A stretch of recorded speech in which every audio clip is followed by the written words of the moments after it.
May we request a little word from our distinguished guest, the national artist, Mr. Ricky Mel. Can you please pass the microphone? We just need a little reaction from our national artist, Mr. Ricky. Thank you. Well, congratulations for the film. It's very rare that we watch a film that portrays the story of Filipino-Chinese and Chinese in the Philippines. Ako sa inyo, Rebecca. And then, maganda yung kwento. You really are absorbed watching the film to find out what you in the past and how the past connects with the present. So, congratulations. It was said in the credits that it was inspired by a true story. So, before you gave the story, the writing, what did it mean for you for the film?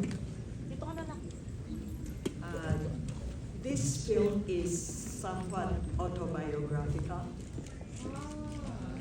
So the story is inspired by true-to-life events.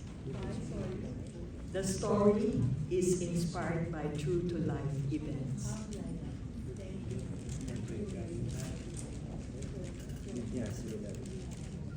We have a question from President.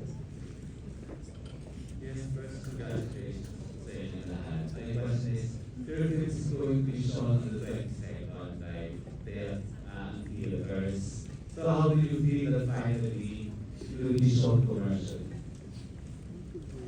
This film or this story is 32 years in the making.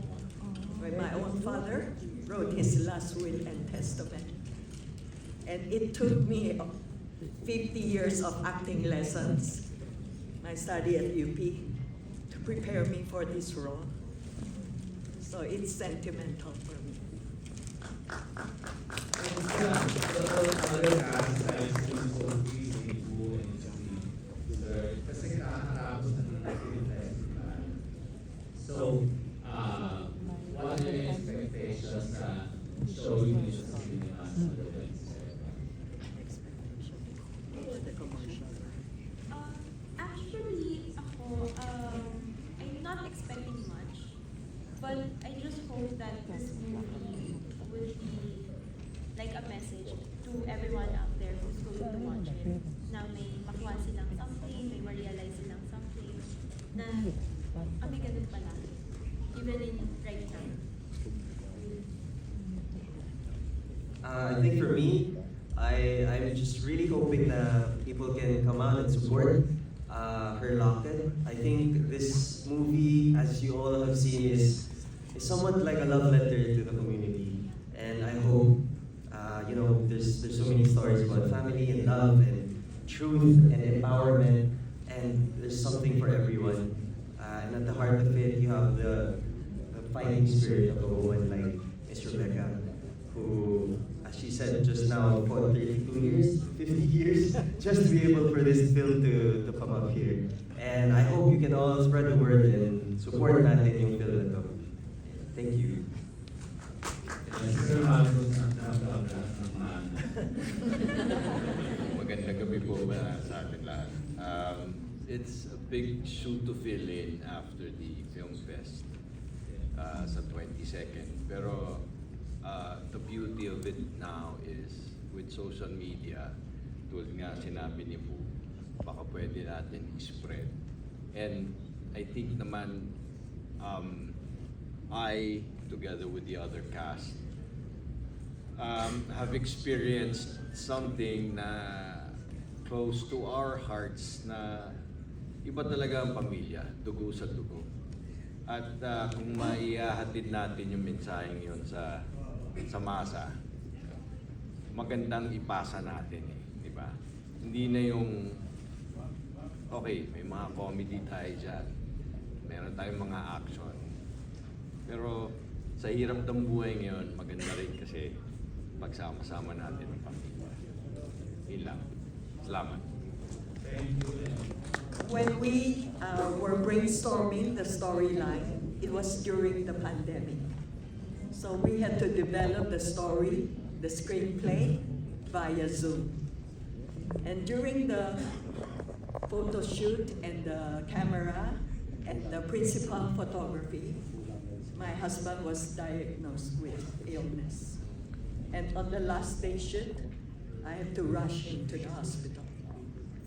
During the post-editing, he passed away.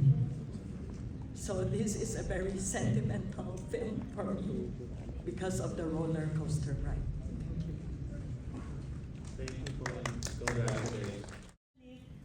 Is this movie will be the first and last produced movie of your production? Am I right? Or will you still pursue producing more films after this? Thank you for your question. I'm not running for Miss Universe, but I'm glad to answer your question. This movie started as a revenge film. But along the way, I read the diaries of my dad and my mom and written in their diaries.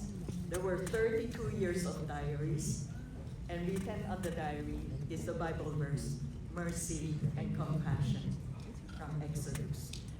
This is my first full-length film. I had a short film under the direction of Direct Brillante Mendoza. So I brought this to different continents, to US, to Europe, to Africa, to Asia, and now to the Philippines.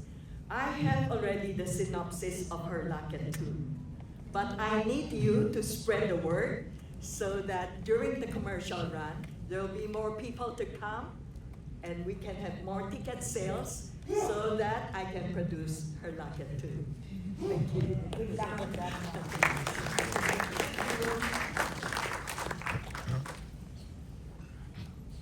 We have a set of questions from Georgia. Just one to share. This is not the first movie maybe featuring the Filipino-Chinese activities. But how different is this from?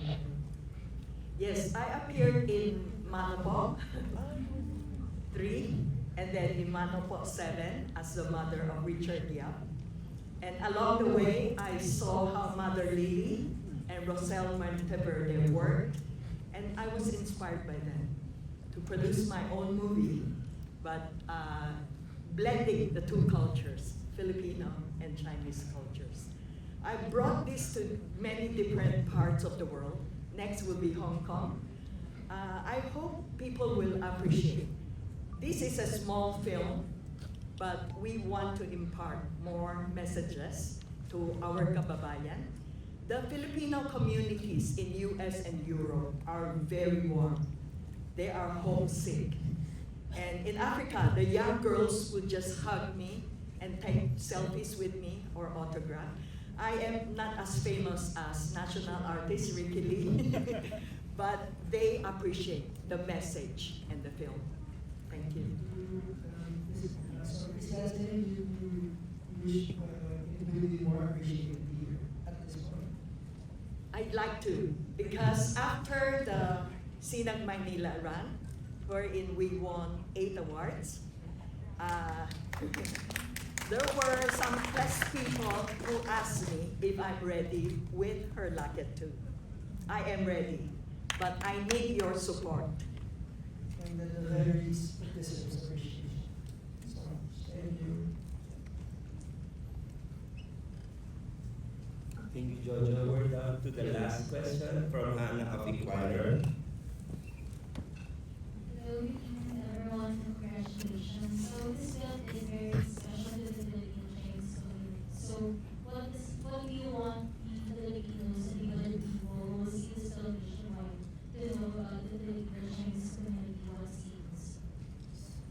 Yes, there are many subjects here that are taboos, like gender equality, women empowerment, and inheritance issues. This is not only for the rich families, but the rich and middle-class families in Filipino and Chinese communities. The message we want to bring to the audience is A woman has a voice, and the voice needs to be heard.